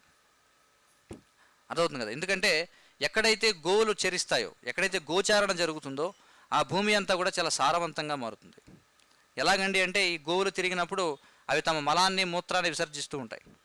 కాబట్టి ఈ గో మలాన్ని భుజించడం కోసం నేల క్రింద నుండి కొన్ని క్రిములు ఏం చేస్తాయంటే బొరియలు చేసుకుంటూ పైకి వస్తాయన్నమాట దాన్ని తినడానికి. మీరు ఎప్పటి నుంచి చూడండి, ఎక్కడ ఆవు పేడ వేసిందంటే మీరు ఒక రోజు 2 రోజుల తర్వాత ఆ పేడ తీసి చూస్తే కింద అన్నీ కూడా పురుగులు వచ్చి ఉంటాయి, అంటే వాటిని తినడానికి వచ్చి క్రిములు వస్తాయి. ఆ క్రమంలో ఏమవుతుందంటే ఈ భూమి యొక్క పై పొర అంతా కూడా పెర్ఫరేట్ అవుతుందన్నమాట. అంటే అంతా కూడా రంధ్రాలు ఏర్పడి లోపలికి గాలి వెళ్ళడం వల్ల అదంతా కూడా సారవంతం అవుతుంది. అంతా కూడా చక్కగా మట్టి కూడా మీరు చూస్తే చాలా సున్నితంగా ఉంటుందన్నమాట. ఎందుకని ఆవు తిరగడం వల్ల. ఎప్పుడైతే గోవులు తిరగవో నేలంతా కూడా గట్టిగా అయిపోయి దానిని ఎద్దులు దున్నడం సాధ్యం కాదు, ట్రాక్టర్లు పెట్టాల్సిన అవసరం. ట్రాక్టర్లు పెట్టడం వల్ల ఏమవుతుంది అంటే నేల ఇంకా కూడా గట్టిపడిపోతుంది. అర్థమవుతుంది కదా. మరి నేల గట్టిపడిపోవడం వల్ల, సారం లేకపోవడం వల్ల కృత్రిమంగా మళ్ళీ మనం ఏం చేయాలి, క్రిమిసంహారక మందులు, ఎరువులు వాడాలన్నమాట. చూడండి, ఆ విధంగా గోవుని ఒకదాన్ని పక్కన పెడితే మన జీవితం దుర్భరం అయిపోతుంది. అలాంటి రసాయనాలతో కూడినటువంటి ఆహారాన్ని స్వీకరిస్తే మన జీవితం ఏం కావాలి చెప్పండి. అసలే ఆయుష్ తక్కువ అంటే అది కూడా క్షీణించిపోతుంది. ఆ బతికిన నాళ్ళు కూడా జబ్బుతో ఏడుస్తూ ఉంటాడు మనిషి. చూడండి, కాబట్టి ఎద్దు, ఆవు ఈ రెండు కూడా మనకి చాలా చాలా ముఖ్యమైనటువంటివి. ఆ విధంగా మనకి ఆహారం అనేది పండుతుంది. ఆ ఆహారాన్ని స్వీకరించడం వల్ల రసవంతమైనటువంటి పాలు, లేకపోతే పండ్లు, కూరగాయలు ఇవన్నీ ఏం చేయాలన్నా సరే గోవు అనేది అవసరం అనమాట. ఇంకా చెప్పాలంటే man and cow are made for each other అని చెప్పి అంటారు. చూడండి, మనిషి గోవు ఒకరి కోసం ఒకరు తయారు చేయబడినటువంటి వారు. ఎవరి చేత? భగవంతుని చేత. అంతేగాని ఎక్కడ కూడా man and dog are made for each other అని చెప్పాల. మనిషి కుక్క ఒకరినొకరు తయారు చేయబడాల. కుక్క వల్ల మనిషికి ప్రయోజనం లేదు, గోవు వల్ల వచ్చే ప్రయోజనం కుక్క వల్ల కలగదు. అర్థమవుతుంది కదా. ఇంకా చెప్పాలంటే మనిషి ఇంకా కూడా నీచానికి దిగజారిపోతున్నాడు అనమాట కలియుగంలో. ఇది పరిస్థితి. అందుచేత గో అంటే గోవులు, గో అంటే భూమి అని, గో అంటే ఇంద్రియాలని చెప్పి. కాబట్టి గోవు వల్ల గోవిందుడు ఆనందిస్తాడు, గోవు వల్ల భూమి ఆనందిస్తుంది, గోవు వల్ల మన ఇంద్రియాలు కూడా ఆనందిస్తాయి. ఎలా? ఎందుకంటే ఇంద్రియాలకు ఏం కావాలి? ఇంద్రియాలకి కళ్ళకు చక్కటి చూడడానికి ఇవి కావాలి. మీరు చూడండి, ఎప్పుడైనా ఒక ఆవు దూడని చూడండి, ఎంత బాగుంటుందో చక్కగా చూడడానికి, అవునా కదా. అలాగే మనకి మన శరీరానికి పుష్టినిచ్చేటువంటిది ఆహారం ఎక్కడి నుంచి లభిస్తుందంటే గోవు నుండే వస్తుంది. ఇంకా చెప్పాలంటే కొంతమంది ఆధ్యాత్మికంగా పురోగమించిన వారు కేవలం గోక్షీరం తాగడం ద్వారా జీవిస్తారు. చూడండి, శ్రీమద్ భాగవతం మనం చూస్తే సుఖదేవ గోస్వామి, ఆయన ఆహారం ఏమిటి? ఏం తాగేవారు? సుఖదేవ గోస్వామి పాలు సేవించేవారు. కేవలం ఆవు పాలు, ఆయన ఏమి తినేవాడు కాదు, పండ్లు కూడా కాదు, పండ్లు లేవు, కందమూలాలు కాదు, ఏమీ కాదు. ఆయన ప్రతిరోజు ఉదయాన్నే ఎవరింటికన్నా వెళితే ఎంతసేపు వెళ్ళి ఉండేవాడట అంటే గోవు పాలు పెతకడానికి ఎంత సమయం పడుతుందో అంత సమయం ఉండి గోక్షీరాన్ని సేవించి వారికి ఏదో కొంత ఉపదేశాలు చేసి వెళ్ళిపోయేవాడు. చూడండి, ప్రపంచంలో అత్యున్నతమైనటువంటి ఆహారం ఏమిటి అంటే గోక్షీరం. చూడండి, అలాంటి గోక్షీరం యొక్క సారమే ఆవు నెయ్యి. చూడండి, అందుకే దేవతలకి హవిస్సులు అర్పించేటప్పుడు ఏమర్పిస్తారు? ఆవు నెయ్యి అర్పిస్తారు. ఎందుకంటే అసలు ఈ భూమి మీద, ఈ జగత్తులో ఉన్నటువంటి అన్ని రకాల ఆహారాల యొక్క అంతిమమైన సారం ఏమిటంటే ఆవు నెయ్యి అన్నమాట. చూడండి, అందుకే యజ్ఞగుండాల్లో ఆవు నెయ్యి వాడడం, ప్రతిదీ కూడా చేయడం అనేది చాలా ముఖ్యం. ఎందుకంటే అది అన్నిటికంటే శ్రేష్టమైన పదార్థం, శ్రేష్టమైన ఆహారం అన్నమాట. గోవు యొక్క ఘృతం అనేటువంటిది, గోవు నెయ్యి అనేటువంటిది. మరి మనం ఏ విధంగా సరే మనం కృష్ణుడిని పూజిస్తాం, హరే కృష్ణ మహామంత్రం జపిస్తాం, అన్ని కార్యక్రమాలు చేస్తాం. కానీ కృష్ణుడికి ఇష్టమైనటువంటి గోవుని, కృష్ణుడికి ఇష్టమైనటువంటి ఈ వ్యవసాయ ఆధారితమైనటువంటి జీవనాన్ని మనం ఇష్టపడితే భగవంతుడిని ఇష్టపడినట్ట చెప్పండి. మనం ఎన్నో లక్షల కోట్ల రూపాయలు ఖర్చు పెట్టి కృష్ణ జన్మాష్టమి చేయొచ్చు, లేకపోతే ఆ కార్యక్రమాలు చేయొచ్చు, ఈ కార్యక్రమాలు చేయొచ్చు. కానీ భగవంతుడు ఇచ్చిన జీవన విధానాన్ని వదిలేసి భగవంతుడిని పట్టుకుంటానంటే ఇది ఎలాంటిదంటే, నా తండ్రి నాకు ఇష్టం, నాకు చాలా ఇష్టం నా తండ్రి అంటే, కానీ నా తండ్రి చెప్పిన మాట నేను వినను. అప్పుడు తండ్రి పట్ల ఇష్టం ఉన్నట్టు అంటారా? మీరు ఏమంటారు చెప్పండి? అర్థమవుతుంది కదా. తండ్రి ఇష్టం అంటే తండ్రి చెప్పిన మాట కూడా ఇష్టమై ఉండాలి. మరి కృష్ణుడు ఎక్కడ కూడా శాస్త్రాల్లో ఆయన కర్మాగారాలు ప్రారంభించండి, ఫ్యాక్టరీలు ప్రారంభించండి, లేకపోతే కబేళాలు ప్రారంభించండి, లేకపోతే అన్నింటినీ కూడా దోచుకోండి, ప్రకృతిని కొల్లగొట్టండి అని ఇక్కడ చెప్పలా. ఆయన ఏం చెప్పాడో చక్కగా ప్రతి ఒక్కరు కూడా ఎంతో భూమి ఉంది, లభ్యం అవుతుంది, గోవులను రక్షించండి, ఆ విధంగా వ్యవసాయం చేయండి, ఆహారాన్ని పండించుకోండి, మానవ సమాజం అనేది సుఖంగా జీవించడం కోసం ఇవి సరిపోతాయి. మానవ సమాజానికి నిజానికి ఏం కావాలి చెప్పండి? సక్రమమైనటువంటి ఆహారం కావాలి, ఇంకా ధరించడానికి వస్త్రాలు కావాలి. ఇంకా చెప్పాలంటే ఈ టెక్నాలజీ అంతా లేనప్పుడు మనుషులు ఇంకా ఆనందంగా జీవించేవారు. మీకు తెలుసో లేదో ఒకానొక సమయంలో ప్రతి మనిషి కూడా పూలదండ లేకుండా బయటకు వచ్చేవాడు కాదు. పూర్వం మన సమాజంలో చూస్తే ప్రతి ఒక్కడు కూడా తలపాగా ధరించేవాడు. చూడండి, బాగా ధనం ఉన్నవాడు కిరీటాలు ధరించేవారు. కనీసం మామూలు శూద్రుడైనా సరే తలపాగా ధరించేవాడు పూర్వం. మీరు కనీసం ఒక 60-70 సంవత్సరాల ముందుకు వెళితే పాత ఫోటోలు చూడండి, వాళ్ళందరూ కూడా ఎలా ఉంటారు? చక్కగా తలపాగా ధరించి ఉంటారు, ఒక మంచి తిలకం ధరించి ఉంటారు, దోవతి ధరించి ఉంటారు, పైన అంగి కానీ లేకపోతే మన ఏమంటారు ఉత్తరీయాన్ని ధరించి ఉంటారు. చూడండి, ఎంతో టీవీగా ఉంటారు చూడడానికి.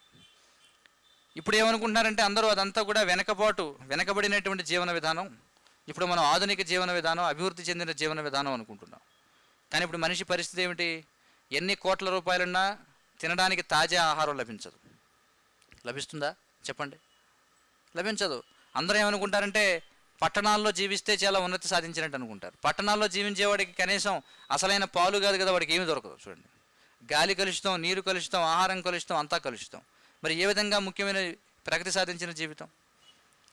వ్యవసాయం చేసుకునేవాడినేమో వెనుకబడిన వాడిగా పరిగణిస్తారు. ఎందుకని వెనుకబడిన వాడు చక్కగా స్వచ్ఛమైన పాలు సేవిస్తున్నాడని, మంచి కూరగాయలు ఆహార ధాన్యాలు తీసుకుంటున్నాడు కదా, అందుకని వెనకబట.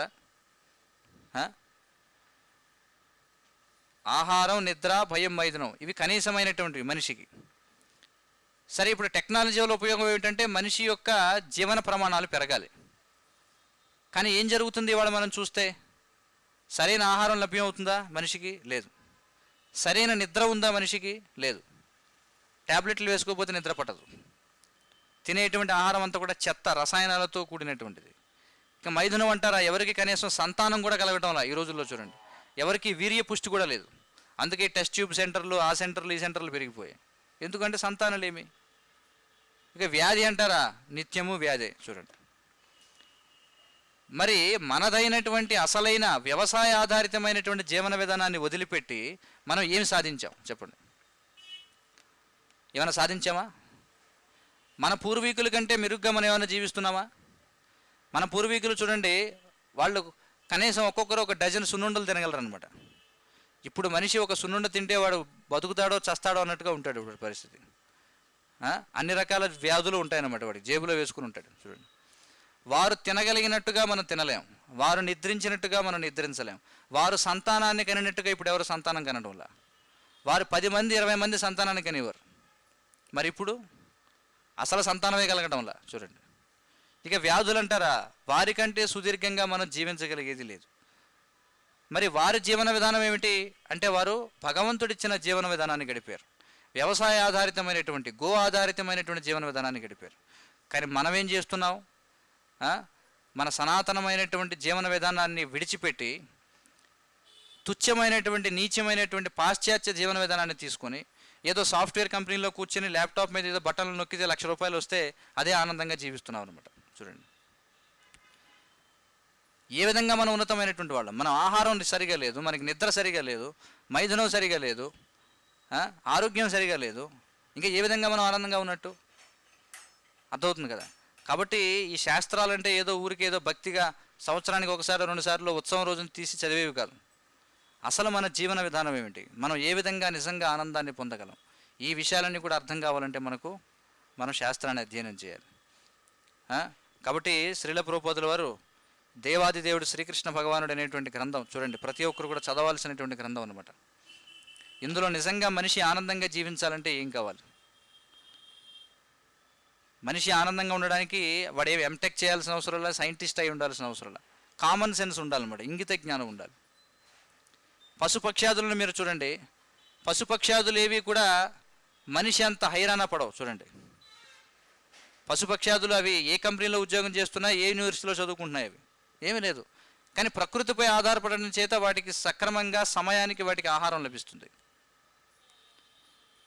అన్నాత్ భవంతి భూతాని, ప్రతి జీవి కూడా ఆహారంపై ఆధారపడాల్సిందే. కాబట్టి ఉదయం లేవగానే అందరూ కూడా దేనికోసం పరిశ్రమ చేస్తారు?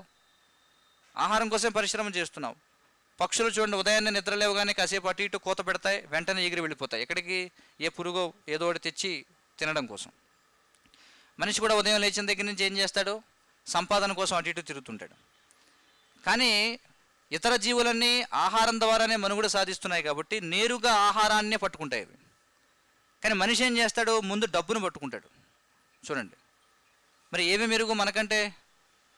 జంతు సమాజంలో, పక్షి సమాజంలో వాటికి కరెన్సీ ఇబ్బందులు లేవు, వాటికి డిమానిటైజేషన్ లేదు, ఇన్ఫ్లేషన్ లేదు, రిసెషన్ లేదు, వాటికి వీసాలు అవసరంలా, పాస్పోర్ట్లు అవసరంలా, వాటికి దేశాలకి బౌండరీలు లేవు. ఉన్నాయా? వాటికే ఉన్నా. పూర్తి స్వతంత్రమైనటువంటి జీవనం. కానీ మనిషి ఏమంటాడు? ముందు ఏదైనా తినాలంటే కాదు, ముందు డబ్బు కావాలి, డబ్బు తర్వాత తిండి. చూడండి, మరి మనం ఏ విధంగా జంతువుల కంటే మెరుగైన వాళ్ళం చూడండి. అందుకే ప్రాచీనమైనటువంటి భారతీయ జీవన విధానం ఏమిటంటే ప్రతి మనిషి ఆహారం మీదే జీవిస్తాడు కాబట్టి నేరుగా ఆహారమే పండించుకోండి, ఎందుకు ఉద్యోగం చేయాలి? సరే, పరిశ్రమలు స్థాపిస్తావు, పరిశ్రమలు స్థాపిస్తే ఏమవుతుంది? ధనం వస్తుంది. ధనం ద్వారా ఏం చేస్తావు? చివరికి ఏం చేయాలి చెప్పండి? ధనం దేనికోసం వాడతారు? తినడానికి వాడతారు. శాస్త్రం ఏం చెప్తుందంటే నువ్వు తినడం ద్వారా జీవిస్తావు కాబట్టి నేరుగా నీ పంట నువ్వే ఎందుకు పండించుకోకూడదు, నీ ఆహారాన్ని నువ్వే ఎందుకు సేకరించుకోకూడదు? చూడండి, అది వైదికమైన జీవన విధానం. కానీ ఆ విధంగా ఎవరైతే నేరుగా ఆహారాన్ని పండించుకుని తింటే ఈ నామమాత్రపు ఆధునిక జీవన విధానంలో వారు వెనుకబడినవారు అన్నమాట. అంటే ముక్కు ఏదంటే ఇలా పట్టుకుంటే అది వెనుకబడతనం, నీ ముక్కు ఏదంటే ఇలా పట్టుకోవాలి, పట్టుకుంటే వాడు బాగా చదువుకున్నవాడు, బాగా తెలివైనవాడు అనమాట. ఇది పరిస్థితి అనమాట. కానీ మనం కృష్ణ భక్తులమని చెప్పుకున్నప్పటికీ మనం కృష్ణుడు చెప్పినటువంటి జీవన విధానాన్ని అనుసరించడానికి మనం ప్రయత్నం చేయాలి. చూడండి, కృష్ణుడు ఏమంటున్నాడు? ఆనందంగా జీవించండి. ఎందుకు ఈ లేనిపోయినటువంటి అనవసరంగా బుర్ర చెడగొట్టుకునే చదువులు, ఎందుకు వచ్చినటువంటి పరిశ్రమలు, ఎందుకు వచ్చిన కర్మాగారాలు, దానివల్ల మానవ సమాజం అంతా కూడా దుఃఖభూయిష్టంగా మారిపోయింది. ఆయన ఏమంటున్నాడంటే చక్కగా నా దగ్గరికి రండి. నా దగ్గరికి అంటే కృష్ణుడికి రావు. కృష్ణుడి వద్దకు వెళ్ళడం అంటే ఏమిటి? కృష్ణుని యొక్క జీవన విధానాన్ని స్వీకరించడం. కృష్ణుడి భూమిపై అవతరించినప్పుడు ఆయన ఏ ఫ్యాక్టరీలో తెరవలేదు, కర్మాగారాలు నిర్మించలేదు, ఆయన నట్లు, బోల్ట్లు, ల్యాప్టాప్లు తయారు చేయలే. ఆయన ఏం చేశాడు? ఏం చేస్తున్నాడు? ఇప్పటికీ కూడా గోలోక ఏవ నివసతి. చూడండి, గోలోకంలో నివసిస్తున్నాడు. ఆయన ఉండే లోకం పేరే గోలోకం. చూడండి, సురభీరభిపాలయంతాం. కృష్ణుడు స్వయంగా, భగవంతుడే స్వయంగా గోవులు కాచుకుంటున్నాడు అనమాట. మరి కృష్ణుడి యొక్క అనుచరణమని చెప్పేటువంటి మనం మన యొక్క ప్రాచీనమైనటువంటి జీవన విధానాన్ని అనుసరించకపోతే మనమేం కృష్ణ భక్తులు అవుతాం చెప్పండి? అర్థమవుతుంది కదా? ఇది చాలా చాలా ముఖ్యమైనటువంటి విషయం. కాబట్టి కృష్ణ భక్తులు అవ్వడం అంటే నాకు కృష్ణుడు అంటే ఇష్టం, కానీ కృష్ణుడు చెప్పేది నాకు ఇష్టం లేదంటే వాడు కృష్ణ భక్తుడు కాదు. నిజంగా భక్తుడు అవ్వడం అంటే ఏమిటంటే భగవంతుడు చెప్పినటువంటిది చేయడం. లేకపోతే ఎలా ఉంటుందంటే చూడండి, భార్యాభర్తలు ఉంటారు. భార్య ఏమంటుందంటే భర్తని ప్రతిరోజు కూడా నువ్వంటే నాకు ఇష్టం, నేను నిన్ను ప్రేమిస్తున్నాను, ఐ లవ్ యూ, అది ఇది చెప్తుంది అనమాట. సరే, వాడు ఉదయం అంతా పనిచేసి, రోజంతా పనిచేసి, సాయంత్రం ఇంటి నుంచి, పరిశ్రమ నుంచి ఇంటికి వస్తాడు. వచ్చిన వాడితోటి ఇవాళ రెస్టారెంట్లో తినేసి నాకు వేరే పని ఉందలే అంటే అది ప్రేమ అవుతుందా చెప్పండి? ప్రేమ అంటే ఏమిటి? సేవ చేయడం అంటే ప్రేమ. చూడండి, కాబట్టి కృష్ణుడికి సేవ చేయడం, కృష్ణుడిని ప్రేమించడం అంటే ఏమిటంటే కృష్ణుడికి సేవ చేయడం. మరి కృష్ణుడిని ఎలా సేవించాలి మనం అంటే కృష్ణుడు చెప్పినటువంటి దాన్ని చేయడానికి ప్రయత్నించడం ద్వారా. కాబట్టి ఉన్నట్టుండి మన జీవన విధానాన్ని మనం మార్చుకోలేకపోవచ్చు, కానీ కనీసం ఆ దిశగా మనం ప్రయత్నం చేయాలి. వీలైనంతగా భగవంతుడిచ్చిన జీవన విధానంలో జీవించడానికి మనం ప్రయత్నం చేయాలి. అదే కృష్ణ చైతన్యం అంటే. అంతేగాని కృష్ణ చైతన్యం అంటే ఊరికే రోజు 64 మాలలు జపం చేయడము, లేకపోతే 4 నియమాలు పాటించడము, లేకపోతే కేవలం భగవద్గీత భాగవతం చదవడం, అది మాత్రం కాదు కృష్ణ చైతన్యం అంటే. కృష్ణ చైతన్యం అంటే ప్రతీదీ కృష్ణ చైతన్యంతో నింపడం. మన జీవన విధానం, కృష్ణుడు ఇచ్చినటువంటి జీవన విధానాన్ని మనం స్వీకరించాలి. మనం బ్రాహ్మణులమైతే బ్రాహ్మణులుగా, క్షత్రియులమైతే క్షత్రియులుగా, వైశ్యులమైతే వైశ్యులుగా, శూద్రులైతే శూద్రులుగా కృష్ణుడు చెప్పిన విధంగా మనం జీవించాలి. అందుకోసమే శ్రీల ప్రభుపాదుల వారి కృష్ణ చైతన్య ఉద్యమాన్ని ప్రారంభించారు. అంతేగాని శ్రీల ప్రభుపాదుల వారు ఏదో అందరితో ఊరికే 4 మాలలు జపం చేయించి వాళ్ళకి ఏదో దీక్షనిచ్చేస్తే నా పని అయిపోయిందని చెప్పలా. శ్రీల ప్రభుపాదుల వారు ఆయన దేహాన్ని విడిచినప్పుడు ఏమన్నారంటే నేను వచ్చిన కార్యం 50% పూర్తయింది. 50% పూర్తయింది అంటారు ఆయన. ఏమిటి 50%? అందరికీ కృష్ణుడు అంటే ఏమిటో తెలియజేశాను, నేను భగవద్గీత భాగవతాన్ని అందరికీ అందించాను, కానీ ఇంకొక 50% పని ఇంకా బాకీ ఉందంటారు. ఆయన ఏమంటారంటే నా శిష్యులైనటువంటి మీరందరూ ఆ 50% నిర్వర్తించాలంటారు. ఏమిటది అంటే కృష్ణుడు చెప్పిన విధంగా సమాజాన్ని ఏర్పాటు చేయడం. దాన్నే వర్ణాశ్రమ సమాజం అని చెప్పుంటారు. సమాజాన్ని 4 వర్ణాలుగా, 4 ఆశ్రమాలుగా విభజించడం. వ్యక్తి తన యొక్క గుణాన్ని అనుసరించి పనిచేయడం, ఇది కృష్ణ చైతన్యం యొక్క అసలైనటువంటి ఉద్దేశ్యం అన్నమాట. అర్థమవుతుంది కదా? ఆ స్థాయికి మనం వెళ్ళాలి, ఆ దిశగా మనం ప్రయత్నం చేయాలి కనీసం. అదే ఈ గోవర్ధన పూజ యొక్క ఉద్దేశ్యం అన్నమాట.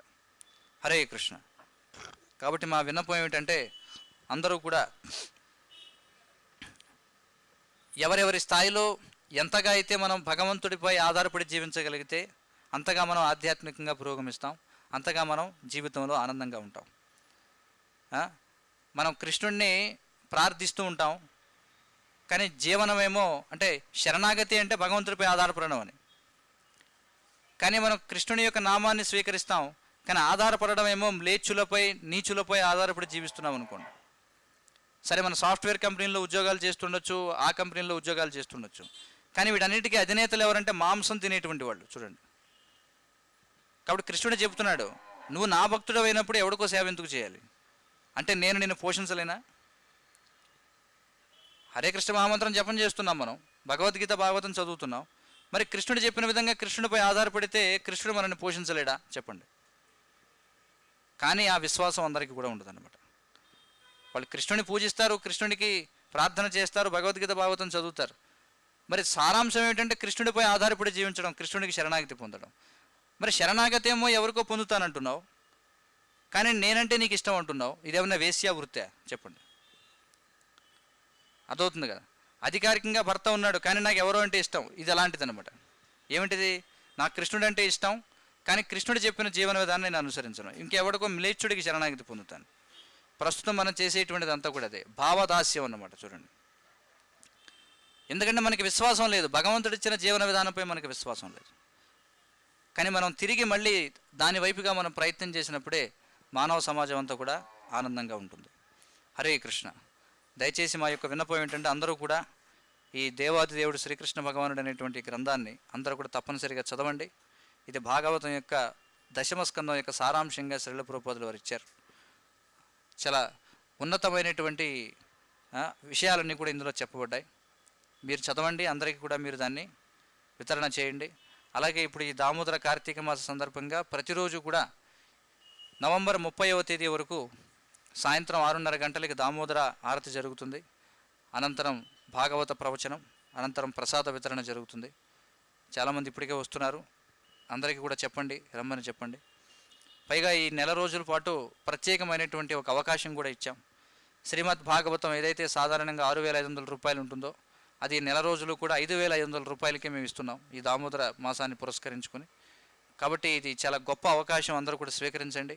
మీ దగ్గర ఇప్పటికే సెట్ ఉంటే మీ స్నేహితులకు బహుకరించండి. ఆ విధంగా ఈ అవకాశాన్ని స్వీకరించండి. హరే కృష్ణ. జగద్గురు శ్రీల ప్రభుపాది కీ జయ. గ్రంథరాజ్ శ్రీమద్ భాగవతం కీ జయ. శ్రీ గోవర్ధన పూజా మహోత్సవం కీ జయ. వాంఛాకల్పతరుభ్యశ్చ కృపా సింధుభ్యైవ చ పతితానాం పావనేభ్యో వైష్ణవేభ్యో నమో నమః.